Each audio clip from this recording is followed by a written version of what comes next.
Jess has some competition now. Thank you for thank you for singing that so beautifully. The time was 1927, November 23rd. A time of a great persecution taking place against the Catholic Church in Mexico. It was banned by a government edict. And the Mass was banned, convents were closed. Kind of a very difficult time for people of faith. And also, since the Mass was outlawed, it was the execution was to be the capital punishment, was to be the thing.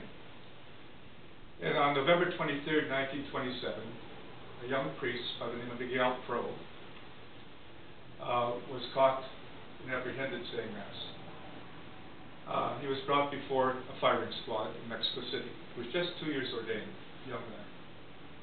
And before the execution, he held out his arms with a cross like this.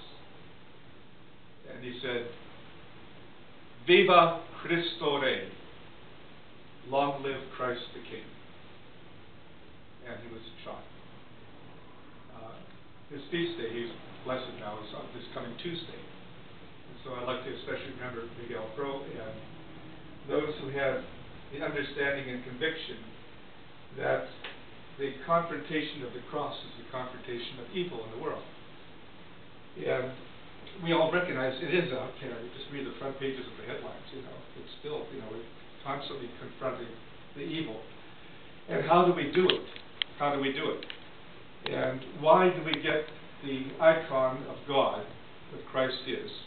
That we look at this Christ and we find the presentation of God to the human family in a way that is quite difficult for us to comprehend.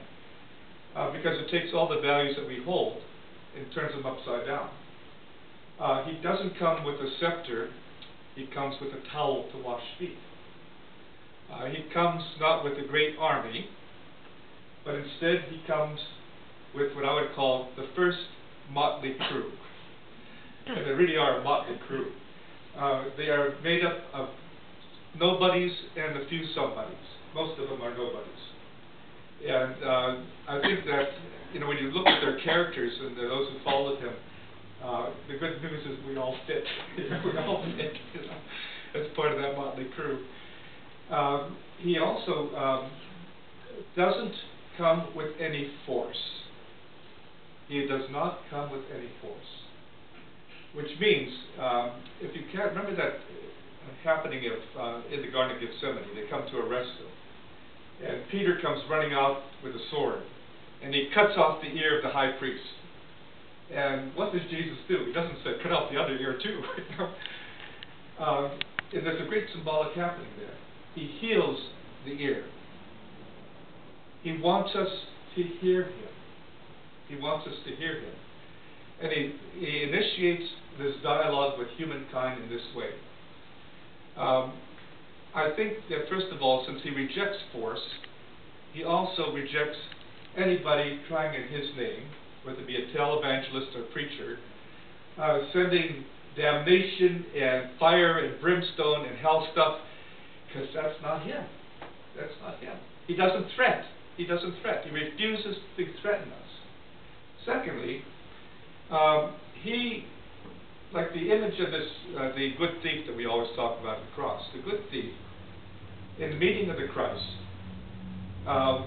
he will only attract us. He will invite and attract us. His attraction is that he is bringing the message of the unfathomable love of God. It's always unfathomable. We can't understand why God loves us so much. There's one line in the Gideon play, by the way. Gideon, ever hear of Gideon? It's a play on Broadway once in a while. And one of the lines is that Gideon the prophet's rolling around at night. And he says, "Why do you like me? Why do you love me?" And out of the background, the voice comes from God. "I don't know, I just do, I'm God." It's the nature of God to love us, the nature of God to love us. And it's so hard for us. But he does it by attraction and invitation, not by damning and dooming and all that kind of stuff. You're going to get it. He doesn't do, no, there's, I gotcha. No, he doesn't do that. Writing stuff in a book. He's not my father. He does that wonderful thing of attraction. And what happens with the attraction? He's telling us that every human being has a heart that's yearning for love and to be loved. We don't know how to go about it. We're constantly trying to learn how to love. We want something to fulfill us inside. And he says, here I am. Can you listen to me, huh? I put your ear back on, you know. Can you listen to me? Here I am. I am the answer to that yearning of your heart, the truest yearning that you have. And what happens to the thief when he looks at the Christ? He sees a mirror of himself in a way that he becomes very honest. He says, you know, I've done this stuff. The meeting with Christ brings honesty into our lives. And we stand before God, and he's not there condemning our honesty. He's wrapping himself around it and loving it. And that's why the gift of the honesty leads him to say, remember me, remember me. And the gift of the Christ is this day, you are to be with me in paradise. Always good news, always such good news. Well, what happens when we don't get it? We don't get the message. What does he do? First of all, he's not snobbish. He doesn't care how dumb we are. We all get dumb days, you know. He is persistent. He is persistent in the attraction and the invitation.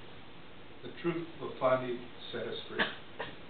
And instead of knocking off ears like Peter did, he puts them back so we can hear the good news of the gospel of the Lord. And his words to us, that we finally turn and say, remember me, remember me. This day you'll be with me in paradise.